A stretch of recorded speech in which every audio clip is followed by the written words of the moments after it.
Yan mga mamshi, luto na rin ang ating daing na bangus. Perfect combo siya, kain po tayo. Good morning mga mamshi! For today's video, magluluto ako ng chop suey. Ito po ang ating mga gulay. Na-prepare ko na po siya. Meron tayong sayote, carrots, bell pepper, bawang, sibuyas. Meron din tayong tinadtad na laman ng manok at meron din tayong atay balunan, saka repolyo. Nagbabad na rin ako ng daing na bangus para kapartner ng ating gulay. Okay mga mamshi, let's start for cooking. Simulan na natin ang pagluluto. Una, lalagyan ko muna siya ng mantika. Gigisayin na natin ang ating bawang at sibuyas.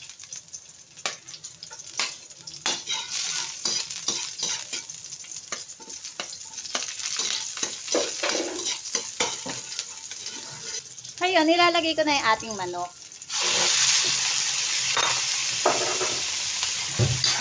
Tangkotsahin lang itong maigi. Hindi ko na hiniwa yung atay saka yung balunan kasi ayaw nila ng atay balunan. Gisayin lahat ng ating siya.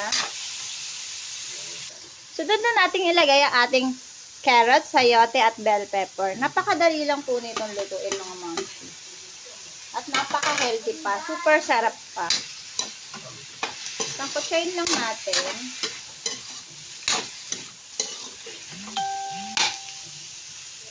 Pwede na tayo maglagay ng ating mga pampalasa. Una, maglalagay ako ng oyster sauce. Sunod, pamintang pino. Lagyan natin ng konting aji. Konting-konti lang mga mamsi. Lagyan din natin ng konting toyo. Tangkotsahin lang natin maigi hanggang sa lumambot. Huli ko pong ilalagay yung ating repolyo para medyo malutong pa rin siya. Lagyan natin ng konting tubig para lumambot ng konti yung gulay. Hintayin lang natin lumambot ang ating gulay.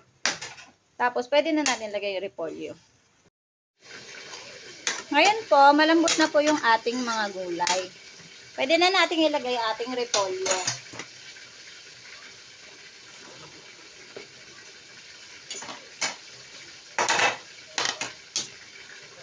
Haluin lang natin, maigi.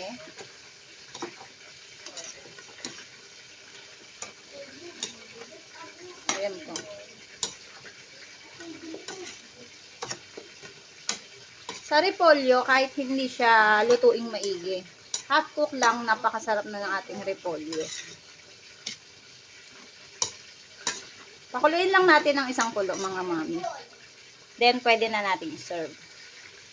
Kayo ba, mga mami, anong gusto nyong luto sa repolyo? Yung lutong-luto o yung half cook lang? Masarap kasi yung half cook lang para medyo malutong-lutong.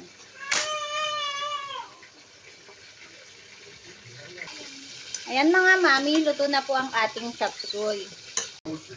Ayan mga mami, luto na po ating chop suey. Napakasarap po niya.